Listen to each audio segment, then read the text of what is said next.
Rawalpindi security forces ने बलूचिस्तान के इलाकों पंजगोर और नोशकी में दहशतगर्दों के हमले नाकाम बनाते हुए क्लियरेंस ऑपरेशन में 13 दहशतगर्दों को हलाक कर दिया, जबकि पाक फौज के 7 जवान शहीद और 3 जख्मी हो गए।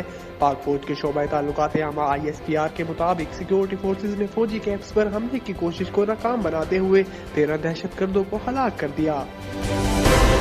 वजीर खजाना शौकत तरीन का कहना है कि हम चीन से मदद तलब करने के लिए जा रहे हैं। जहां हम कहेंगे कि आप अपनी सनतें बैरून मुल्क ले जा रहे हैं, अपनी सनतें पाकिस्तान में भी लाएं।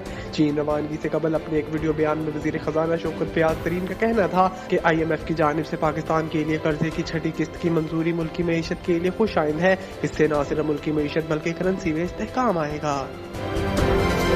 चीफ जस्टिस उमर अता बंदयाल का कहना है कि चाहते हैं इलेक्शन का अमल शफाफ और किसी भी दबाव से पाक हो। सुप्रीम कोर्ट में खैबर पख्तूनख्वा के बल्दियाती इंतखाबात में चेयरमैन की निशिस्त पर इलेक्शन कमीशन के रीपोल के हुक्म के खिलाफ दरख्वास्त पर समाअत हुई। चीफ जस्टिस उमर अता बंदयाल की सरबराही में 3 रुकनी बेंच ने केस की समाअत की।